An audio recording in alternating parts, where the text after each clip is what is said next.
Spiritual Teaching 202. Love one another. 1. Behold with your spiritual vision the star guiding you to the presence of your Father. 2.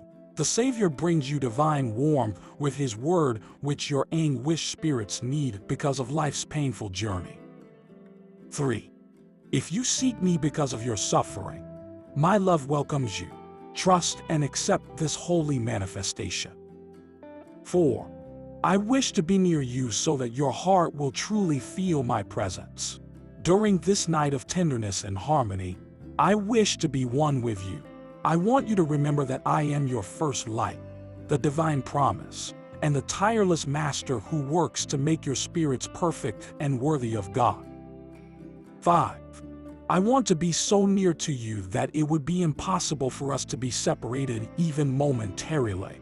Behold that I come to fill you with tenderness, hope, and healing balsam. I want you to remember that it was on a night like this that I came to earth to reveal with my life and examples the path that leads to the kingdom of heaven. 6. Come to me and receive the essence of this word in your heart so that your prayer, which silently escapes from your heart, can harmonize with the hymns of heaven and earth during this sacred moment. 7. Pray everyone. Pray for the poor, the unfortunate, the sick, the orphans, and for prisoners. Pray so that your thoughts may comfort those who suffer, encourage the afflicted, and wipe away the tears of those who cry. 8. There is not one among you, including those with a hardened heart, who is not touched during these moments. However, to think of others, it is necessary to forget oneself. Then we will truly be one during this moment of spiritual communion. 9. I have come to visit you in your solitude. When my teaching for this day comes to an end, I will leave an unforgettable fragrance as a sign of my presence. 10. Allow me to gather the withered flowers that your saddened and wounded heart presents to me so that I can leave you with faith and hope. 11. Your heart is what my spirit seeks today so that I may arise once again in the heart of humanity. 12. Truly I say to you that divine love will begin to flourish in your heart when you develop your law from my words, when you follow my footsteps and imitate my deeds. To bring you the seed of immortality, Jesus became man many centuries ago. 13. I come now to explain the reason for that love since you have not been able to understand it. 14. Your spirit trembles as you listen to me, and it tells me, Father, it seems that I may have been with you in that time. Your words bring back memories. Master, will you rid me of that doubt? 15. Truly I tell you that during that time spirits and men alike witnessed my return and my work in the world. 16. Your spirit is the same, although it may have lived in another mansion or inhabited a different body. Today, it weeps with different eyes, but it is the same spirit, asking the same questions. It continues to question me and tries to contemplate and discover who I am. I say to it, be not afraid and remain at peace, because the Spirit will always be learning about me and spirituality. To comprehend the divine lessons, it is necessary to be humble, to persevere, and to have great faith. 17. You often yearn to know first what is profound and later what is less important. However, begin by knowing yourself, analyze and question yourself, and you will behold how you can be nourished with the flame within you that God lit with the fire of the Holy Spirit. 18. You do not fully understand this teaching because you realize that divine enlightenment depends on your level of evolution. However, I assure you that those who seek me in their innermost being, which is the temple of their own spirit, will soon obtain an answer to those questions that have remained unexplained for centuries. 19. It is natural for man to question and to feel uncomfortable with spirituality. He cannot truly comprehend those things that are spiritual and divine because of his limited evolution. No matter how much the Master speaks of the greatness of God, man is unable to conceive the importance of that truth.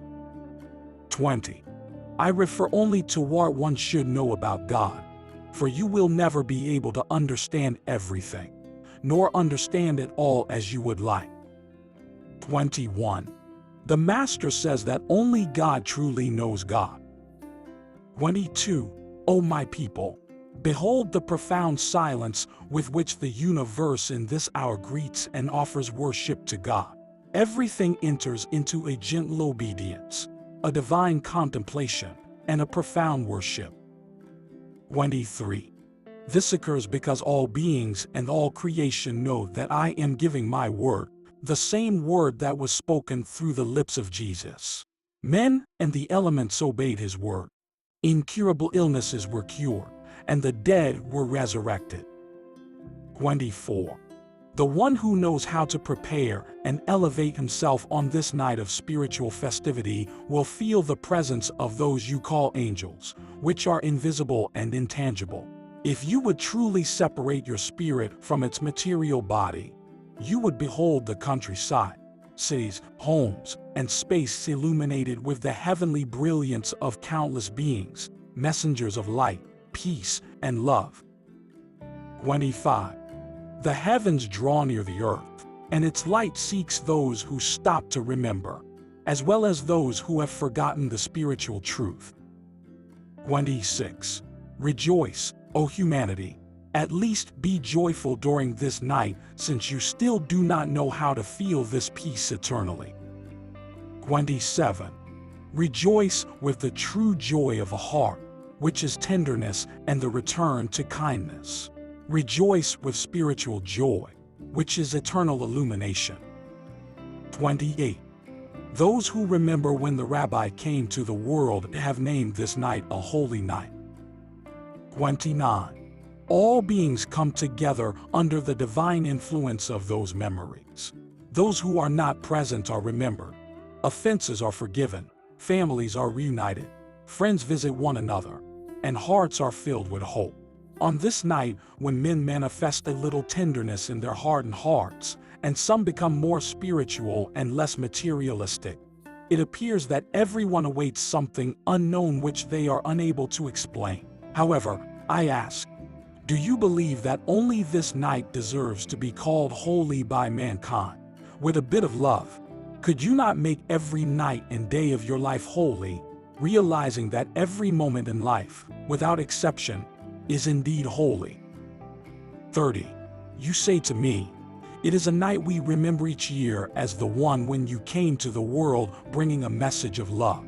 I respond, that hour marked the birth of the one in whom the Word would come to incarnate.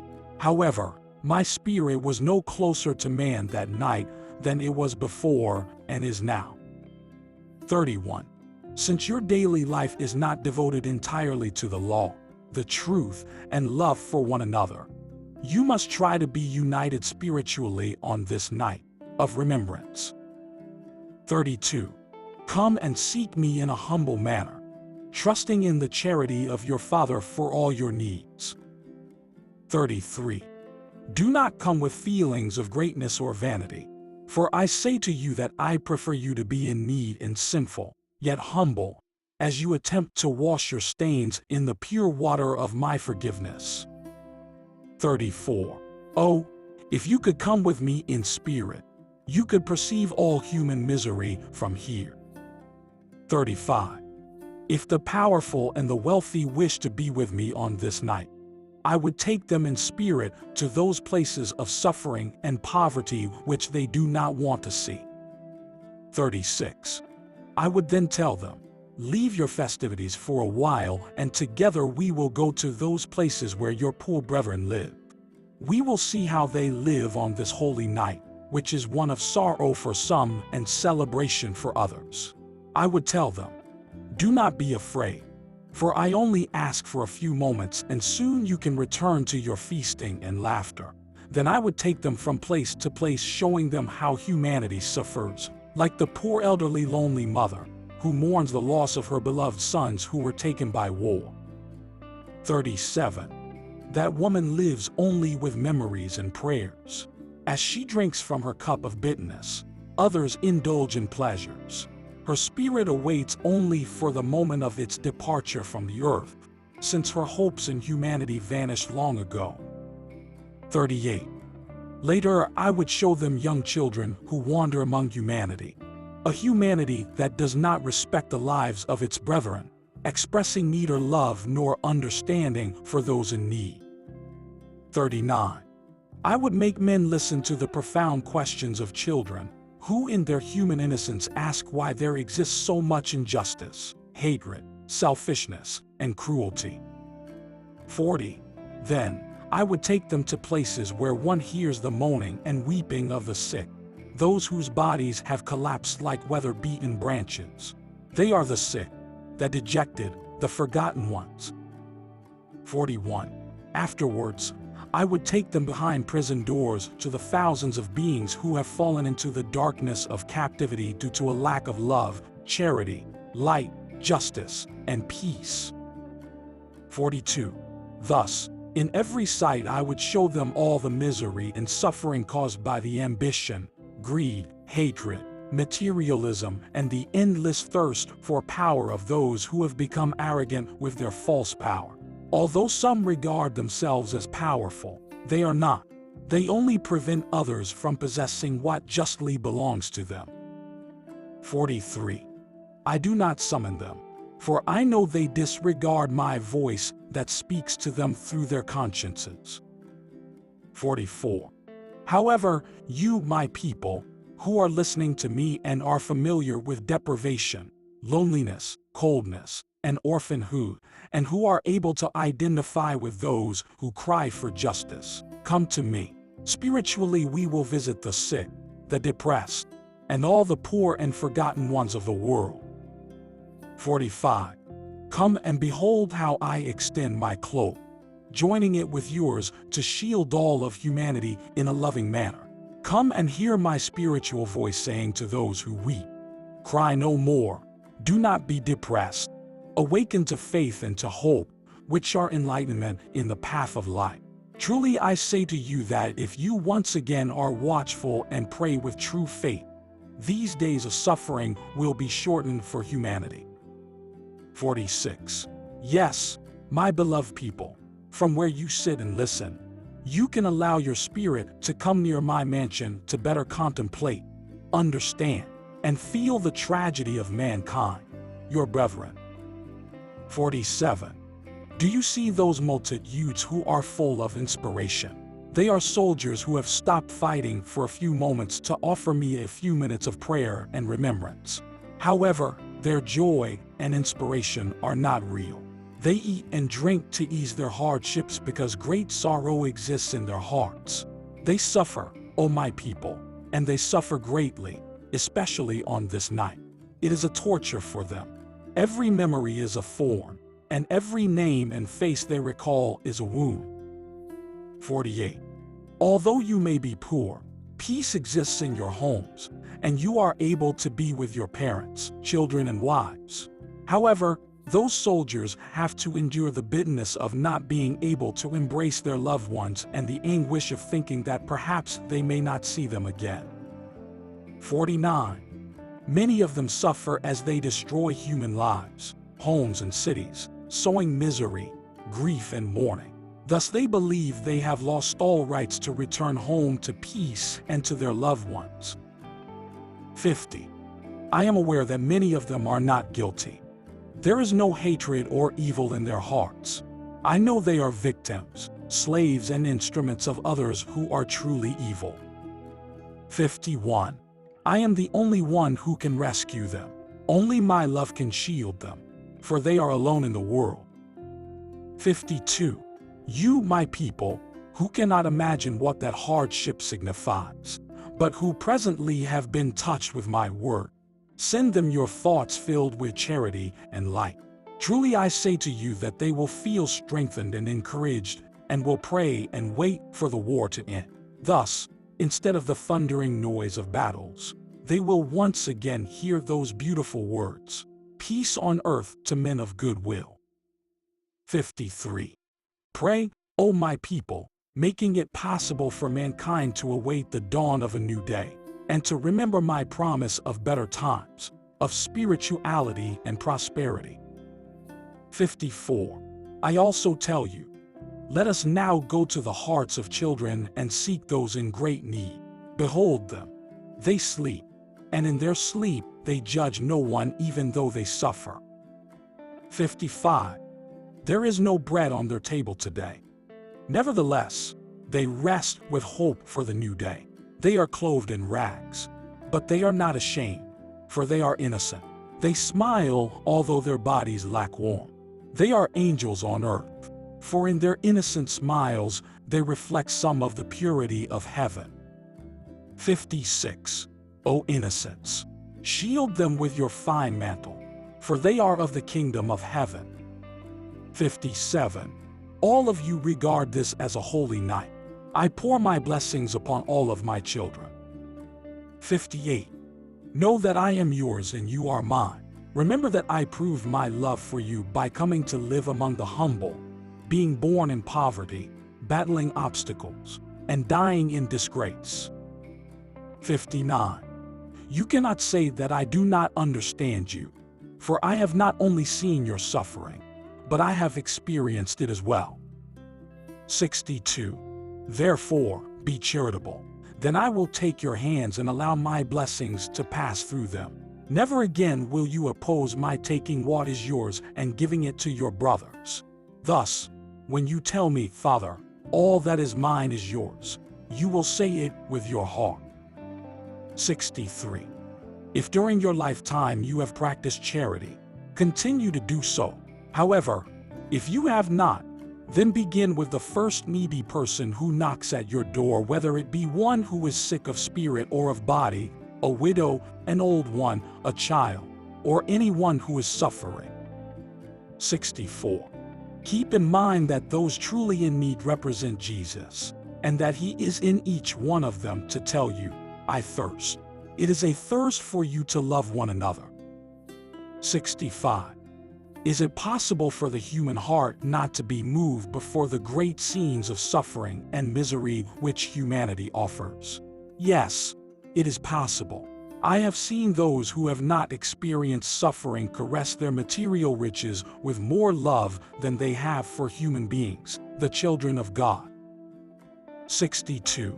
Therefore, be charitable. Then I will take your hands and allow my blessings to pass through them.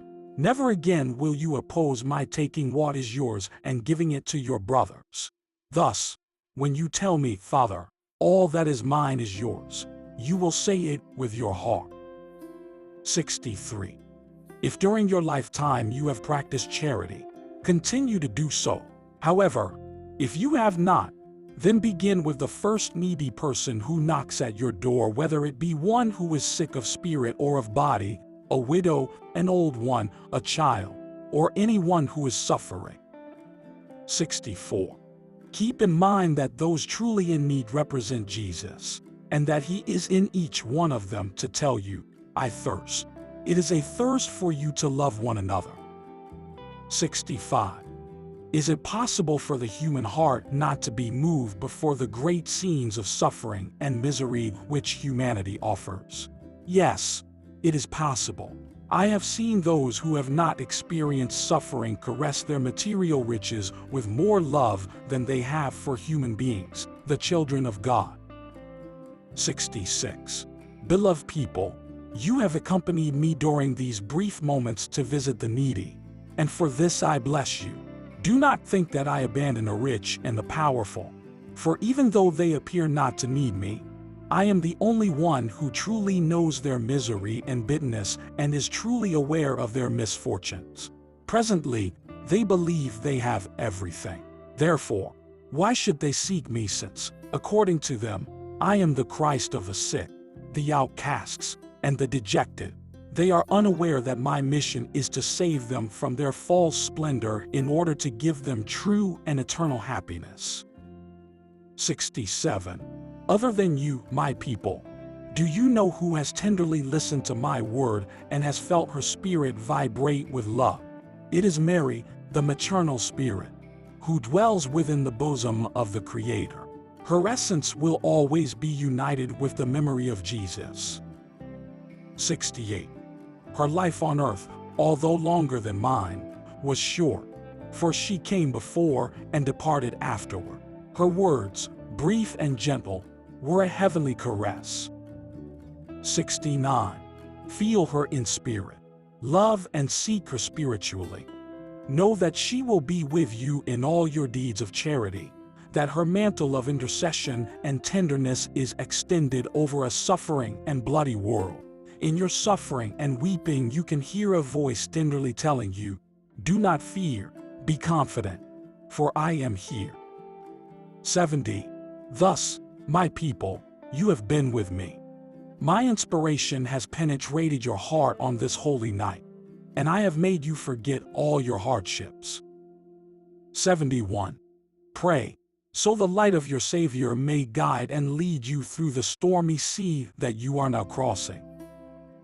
My peace be with you.